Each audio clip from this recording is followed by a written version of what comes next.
morning student, it is video number 5 of chapter structure of atom class 9 and today we discuss Rutherford atomic model. So let's start.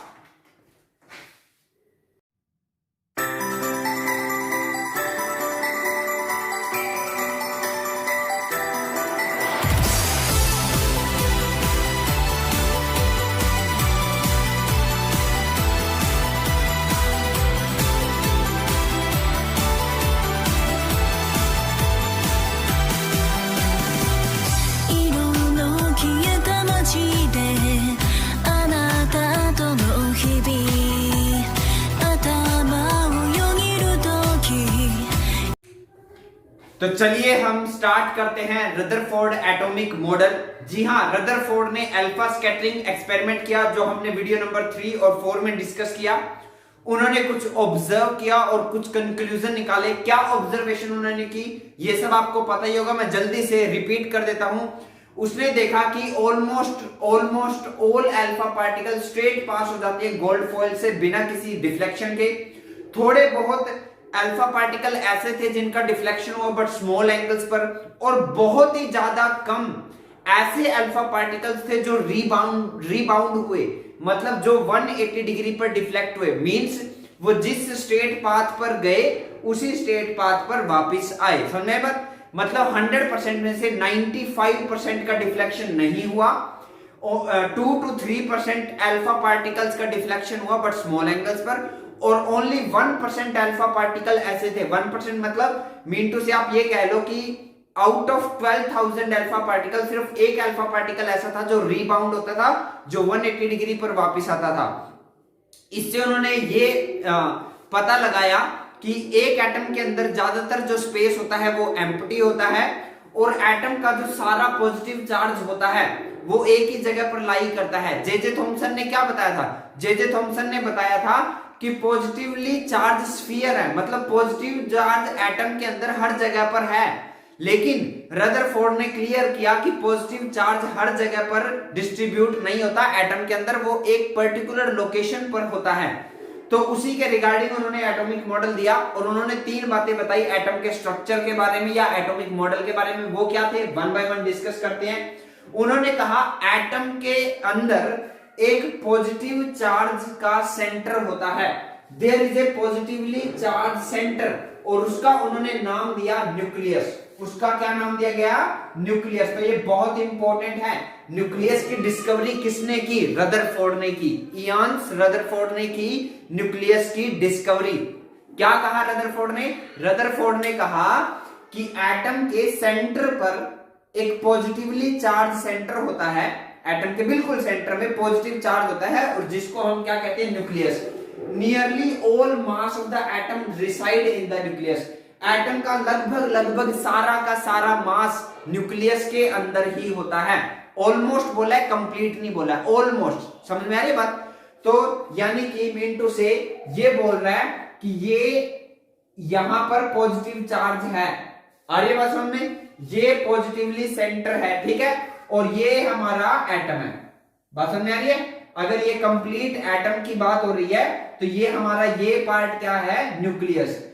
तो क्या कहा? पहला point, first point Rutherford ने क्या कहा atom के structure के बारे में?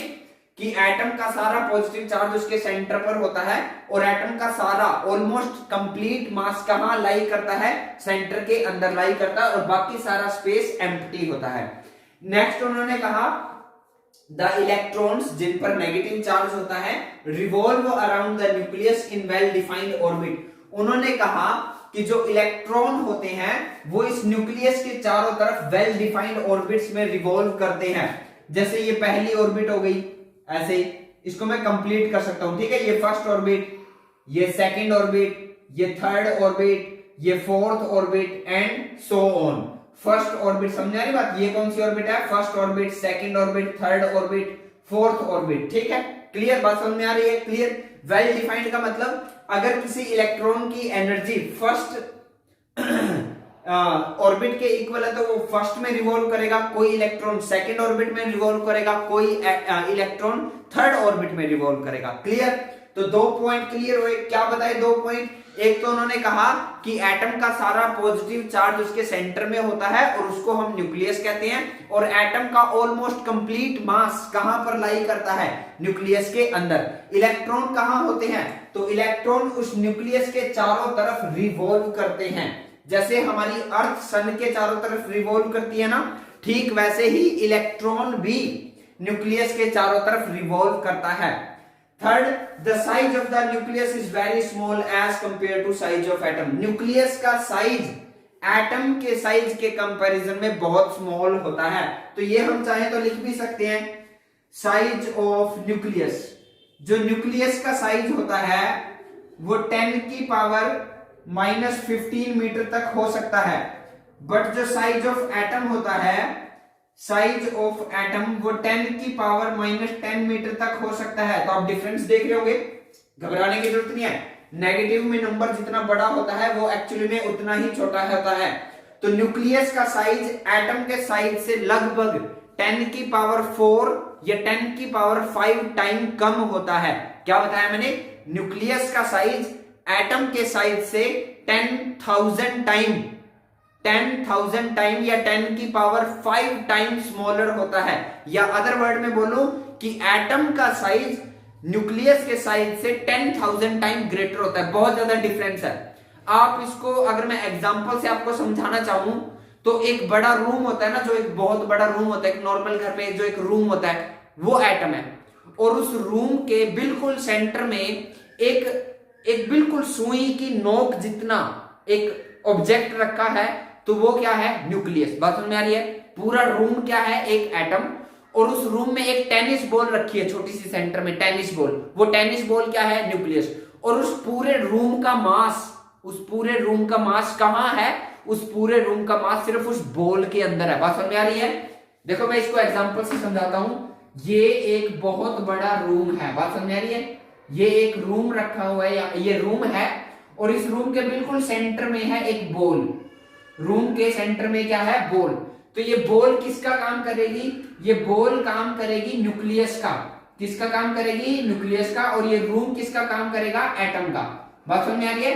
तो रूम एक एटम है और उस रूम के सेंटर में रखी हुई बॉल उसका न्यूक्लियस है। तो न्यूक्लियस के साइज में आप इसको लिखने की जरूरत नहीं है, मैंने आपको समझाया है। मैंने ये बताया आपको कि न्यूक्लियस के साइज में और एटम के साइज में कितना डिफरेंस होता है। आप इमेजिन कर पा रहे होंगे, एक रूम के अंदर एक छोटी सी टेनिस बॉल का साइज और रूम का साइज आपस में कितना ज्यादा डिफरेंस है। यही डिफरेंस होता है न्यूक्लियस में और एटम में। इसी वजह से एटम का ऑलमोस्ट ज्यादातर स्पेस क्या होता है? वेकेंट होता है, एम्प्टी होता है। सो ये मैंने आपको बताया क्या? Rutherford's atomic model. अब एक क्वेश्चन यहां पे अराइज होता है, कुछ लिमिटेशंस भी है इसकी। ऐसा तो है नहीं कि रदरफोर्ड ने, देखो साइंस के अंदर कोई भी थ्योरी फाइनल नहीं होती है कि आज कोई थ्योरी दे दी गई तो वो फाइनल है। जैसे इनसे पहले जे थॉमसन ने दिया था एटॉमिक स्ट्रक्चर, तो स्ट्रक्चर ऑफ एटम पहले जे थॉमसन ने बताया, लेकिन जे थॉमसन का एटॉमिक मॉडल तो फेल हो गया, वो गलत था। जे थॉमसन के बाद आए रदरफोर्ड ने ये बता दिया। अब ये क्या परफेक्ट है? क्या ये फाइनल है? नहीं, बाद में देखते हैं हम, बाद में देखा जाएगा।